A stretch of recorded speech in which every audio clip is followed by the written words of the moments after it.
Hello, hello, everyone. Welcome back to another episode of the Jane and Alex podcast. I am Jane, and I am so happy to be here with you today. And I am Alex. It is great to see you all again. We hope you are having a fantastic week so far. Today, we have a very practical and useful topic for you.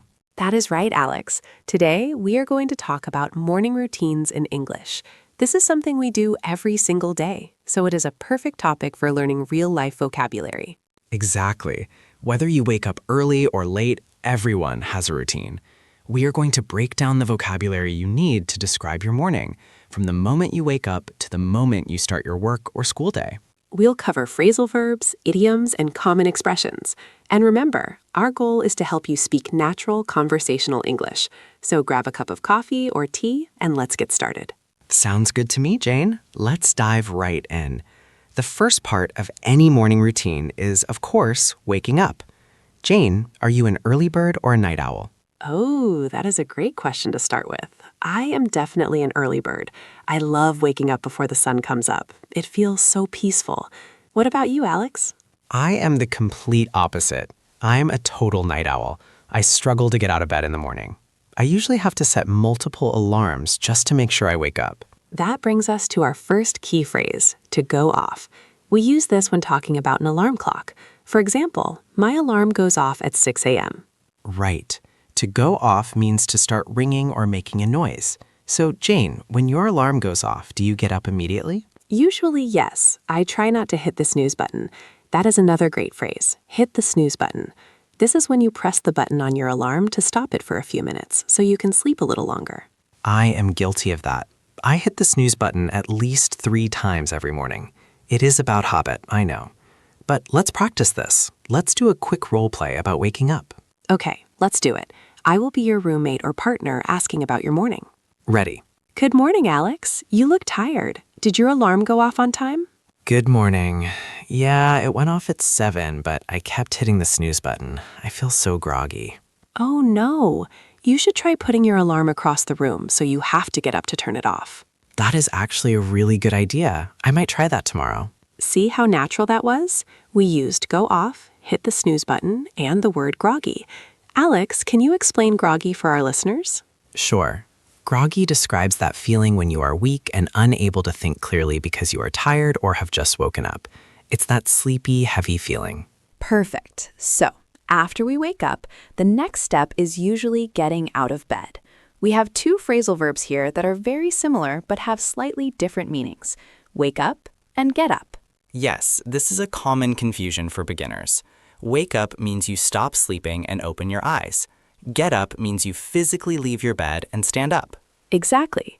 So you might wake up at 7 a.m., but scroll on your phone for 30 minutes and finally get up at 7:30 a.m. I think a lot of people do that. Scrolling through social media is part of many people's morning routine now.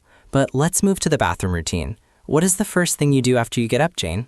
I usually head straight to the bathroom to wash my face and brush my teeth. It helps me feel more awake. I splash some cold water on my face. It is very refreshing. Splash water is a good phrase. It means to throw liquid gently. I usually take a shower first thing. It helps me kickstart my day. Kickstart means to make something start happening quickly or successfully. That is a great power word. You want to kickstart your metabolism or kickstart your energy levels. Speaking of energy, let's talk about breakfast. This is a huge part of the morning routine. Definitely. They say breakfast is the most important meal of the day. Jane, are you a coffee person or a tea person? I am 100% a coffee person. I cannot function without my morning coffee. I usually brew a fresh pot of coffee while I am making breakfast. What about you? I prefer tea, actually. I like a strong black tea with a little bit of milk. But let's talk about the phrase cannot function. You said, I cannot function without my coffee. What does that mean? It means I cannot operate normally or do things well. It is an exaggeration, of course, but we use it to show how important something is to us. Like, I cannot function without my glasses. Or I cannot function on less than 8 hours of sleep. That is a very useful phrase for daily conversation. Now, what do you usually eat? Do you have a heavy breakfast or something light? I usually keep it light, maybe some oatmeal with fruit or just toast. Keep it light means to not eat too much or nothing too heavy. How about you, Alex? On weekdays, I just grab a quick bite. Grab a bite is a very common informal phrase meaning to get some food quickly. Usually, it's just a bagel or a smoothie for me. Let's role-play a breakfast scenario. Imagine we are in the kitchen preparing food. Okay, I'm ready. Alex, do you want me to pour you a cup of coffee? The pot is fresh. No thanks, Jane. I'm making some tea. But are you making toast? I smell something burning. Oh my gosh, the toaster. I totally forgot about it. I haven't had my coffee yet, so I'm not thinking clearly. Don't worry, I'll pop it up. Let's just scrape off the burnt parts. That was fun. We used pour a cup, fresh pot, and pop it up, referring to the toaster.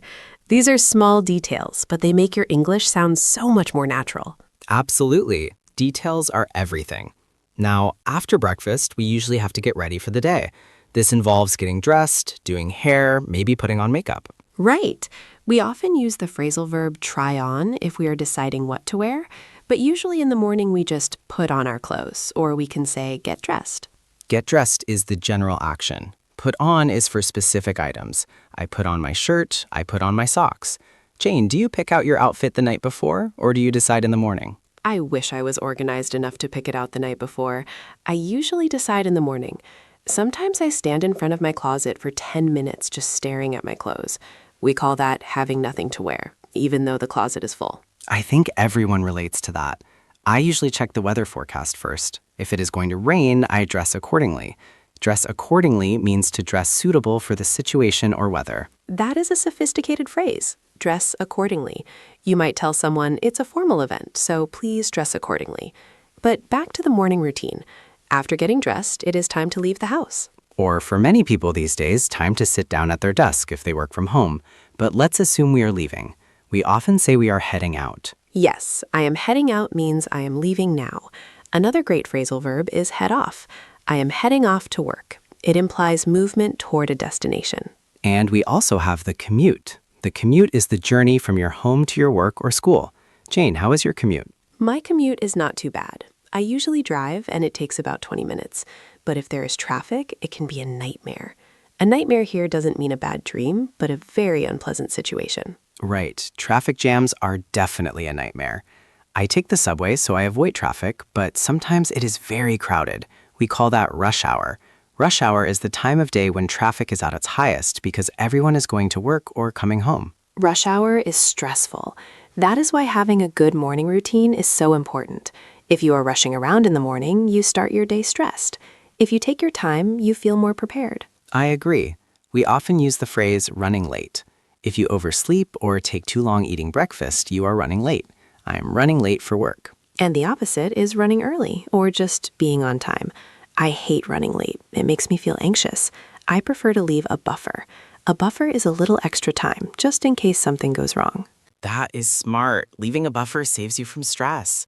Okay, let's do one more role play. This time about leaving the house in a hurry. Okay, let's set the scene. We are roommates and it is 8:30 a.m. We need to leave by 8:35. Got it. Alex, are you ready? We have to head out in 5 minutes or we're going to be late. I can't find my keys. Have you seen them? I'm freaking out. Check the kitchen counter. You always leave them there when you grab a snack. Found them. Okay, I'm grabbing my bag. Let's go. Wait, did you turn off the coffee maker? Yes, I double-checked. Let's hit the road. Hit the road. That is a classic idiom. It means to start a journey or leave. We use it all the time. Exactly. Let's hit the road, or we need to hit the road soon. It's very common in American English. We have covered so much ground today, Alex, from waking up to hitting the road.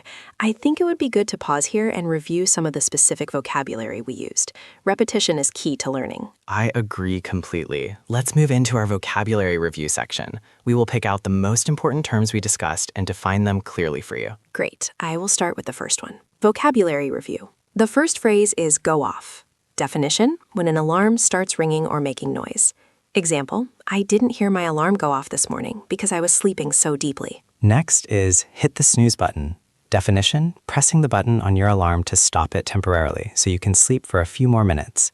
Example, if you hit the snooze button too many times, you will definitely be late for work. Our third word is groggy. Definition, feeling weak, confused, or sleepy, usually because you just woke up or are sick. Example, I feel a bit groggy until I have my first cup of coffee. Next, we have kickstart. Definition, to make something start happening quickly, to energize something. Example, a cold shower is a great way to kickstart your day with energy. Then we have grab a bite. Definition, to get some food quickly, usually a small or quick meal. Example, let's grab a bite before the movie starts. I like this next one, dress accordingly. Definition: to wear clothes that are suitable for a specific situation or weather. Example: it is going to snow today, so please dress accordingly. And finally, hit the road. Definition: to leave or start a journey.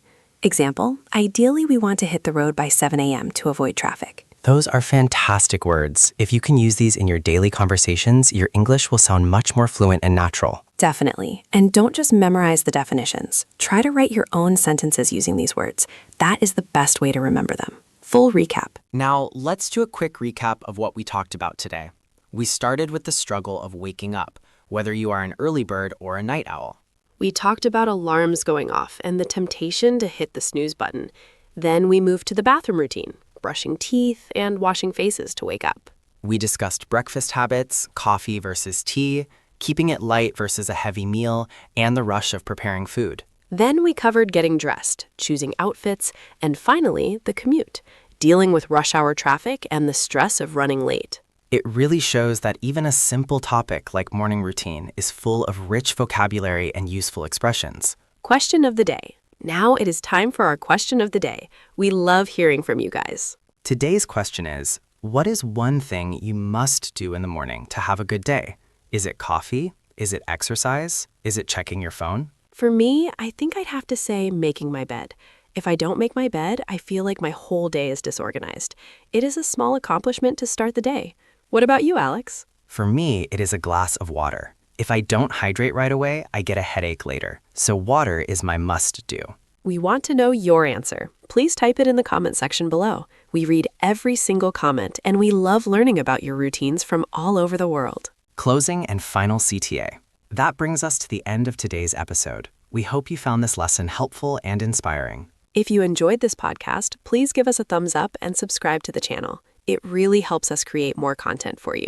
And don't forget to hit the notification bell so you never miss a lesson. We post new English conversations regularly. Thank you so much for listening and studying with us today. Have a wonderful morning, afternoon, or evening, wherever you are. See you next time. Bye. Bye, everyone.